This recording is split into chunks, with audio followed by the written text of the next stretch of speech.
7? 7. I think 6 or 7. I don't know. Yeah, 6 or 7. 7? 3.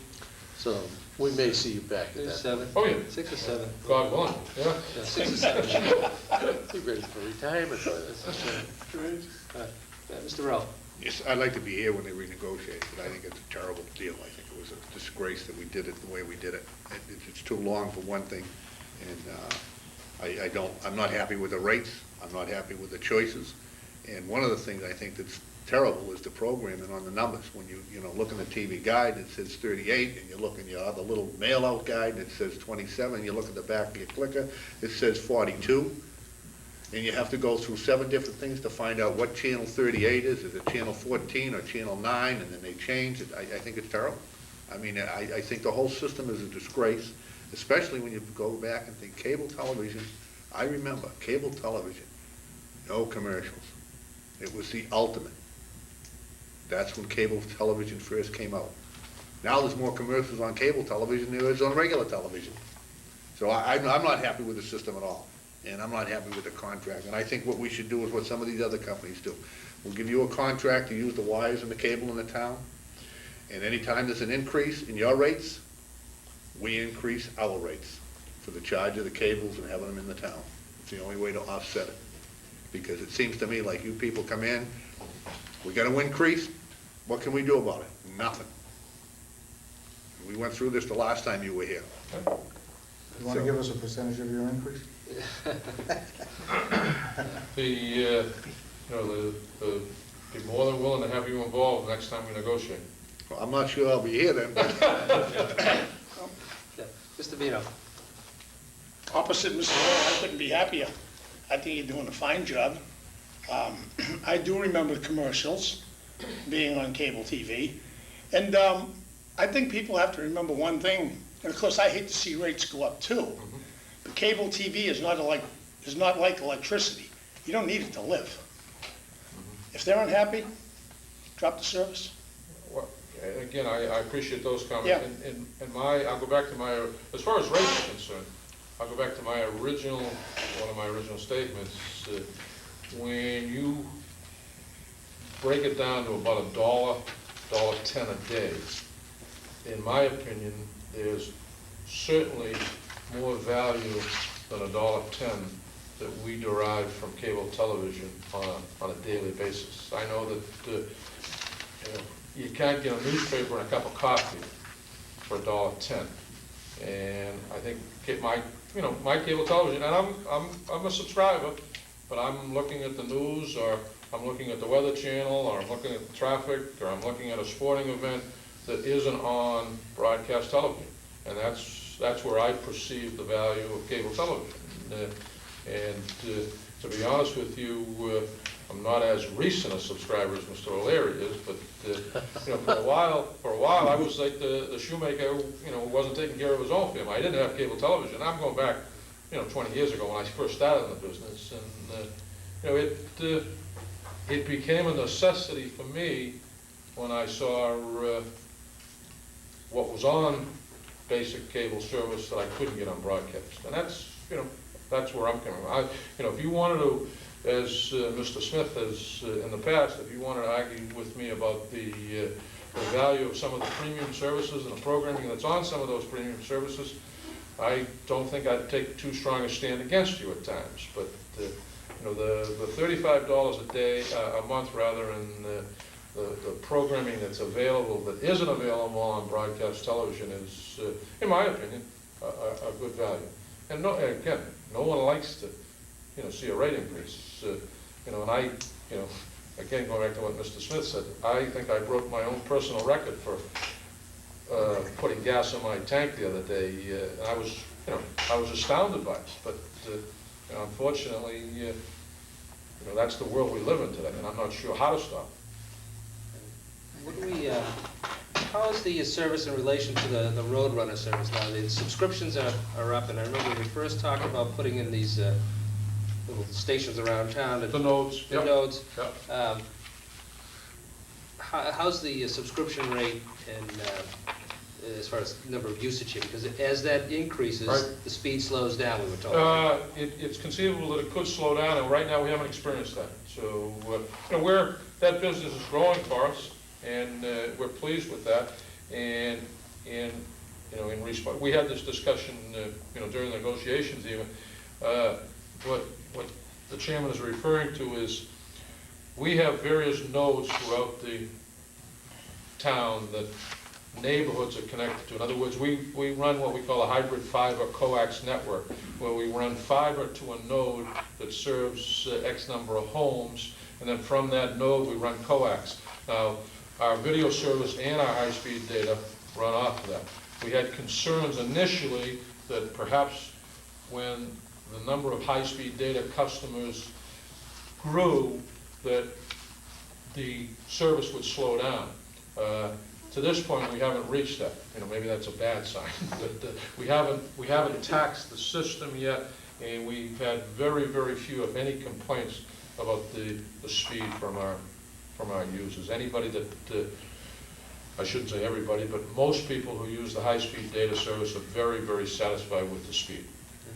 Someone called me the other night too, and unfortunately I didn't have enough time to discuss it with the person who was calling, but they wanted to come into my home. I don't know, was to evaluate the system in relation to the digital, Yes, that was what was that all about? I just didn't have time to deal with it, Yeah. and I said, no, fine. Well, and this is a good opportunity, for anyone that's watching too. As I indicated to you, we have launched what we refer to as digital television service. And right now, we're doing a door-to-door marketing effort that people are calling, making appointments. It's a twofold effort. They're making sure the digital converter requires a much cleaner signal than the standard converter. So what they're doing is they're making an appointment to make sure that the line, the drop coming into your house is capable of receiving that signal. If it isn't, they'll fix it, or arrange to get it fixed, and at the same time show you the service, and if you want that service installed while they're there, you can get it done. So For an additional... well, actually, the charge, and again, this gets complicated with the packaging, but in some instances, you can maintain the same level of service and get a digital converter with a different guide, more channels, and not pay additional money, or some, in some cases, $3 or $4 more. It's a different product, and it does, in many cases, cost additional money, but it's a valuable product. It's a good product. So, but that's what they're referring to. You have questions? Yeah. Yeah. Dave Osgood. I had a new digital box put in my house. The day that it was put in, the installer was supposed to rewire the inside of my house with digital cable. He didn't come prepared to do that. So my house is, I know I'm supposed to call them back to schedule an appointment to have it done. I haven't done that. I don't know if that's going to damage the box or not. Nobody's ever come back and told me, gee, you got to get that wire in quick. So my first problem with that whole scenario was that I arranged to be there or have somebody be there on that day, expecting that the whole thing was going to be done, that the lines were going to get put in and the box was going to get put in, and I'd be all set to go. That didn't happen. So I have to make another appointment to have somebody come back out. The installer should have known. He should have had the wire on his truck. He was there for a specific thing, and it didn't happen. I'm pleased with the service. One thing I do have concern about is the fact that there's no competition. You mentioned competition earlier in your conversation, but there's no other cable company that I can call up and say, hey, I want to get some cable from you, or another cable company that can offer me something better than what you might have. So you don't really have competition per se. You have competition 7 years down the road, but you don't have it right now. And another problem that I have, concern that I have, is that my phone and my cable are bundled, basically, with the same company, and that just is a concern to me. I end up giving a bunch of money to one company. The only thing that I don't have with you guys is my long distance. I do that from my ISP carrier. So those are my concerns that I had. The other thing with the digital TV is that, yes, there are more channels, but when you click through all those channels, there are multiple channels of the same thing. There is not necessarily an increased choice of shows to watch. As an example of pay-per-view movie channels. There's maybe 5 different movies, and they're spread out across 10 different pay-per-view channels. There's 3 times as many, like, HBOs and Cinemaxes and Showtimes, but you might start at number 60 and end up at number 204, but they're all the same show at the same time. They're not different shows at different times on different channels. So when you start to go through that long list of channels that you have, you're seeing a lot of repeat choices. So it doesn't appear as though you're utilizing the expanded space that you have given me to my advantage. There should be 5 different movies on 5 different HBO channels, but there's not. There's just 1 or 2 different movies on 5 different HBO channels.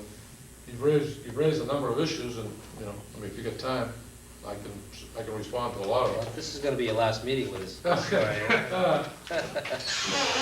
First of all, I agree with what you said, the installer should have been prepared. Secondly, if the signal's not 100%, it won't damage the converter. It might, your picture might degrade slightly, it might not. My sound. Yeah, okay, so it's not gonna hurt the converter. The competition does exist. I mean, there is not another cable television company in North Reading. You've got DirecTV, you've got satellite TV. Interestingly enough, preparing for coming in here, I anticipated that there might be a question on competition. And competition not only affects us where we have actual cable competition, RCN being an example, but it also helps keep our rates down in other communities because we do treat everyone pretty much the same in terms of the cost of doing business.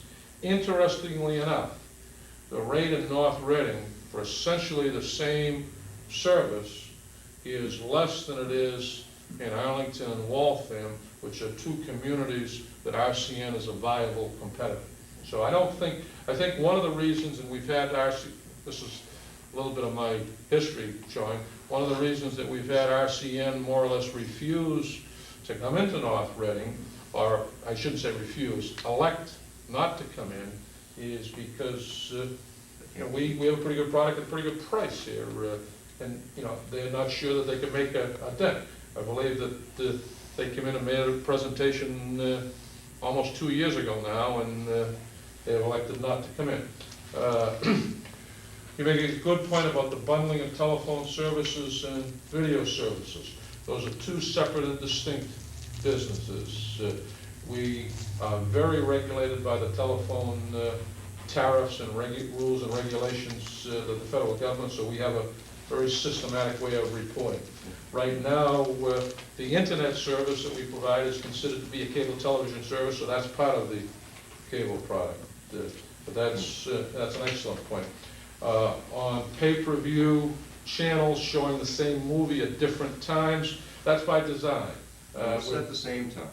That was one of the issues that I have, is like if you start at channel 60 and say, I don't know what channel it is, HBO, whatever. You know, I'm not talking about 60 now. You'd end up with HBO there, and then at number 204, it's the same HBO channel with the same channel. There's a duplication of HBOs on both the analog and the digital lineup.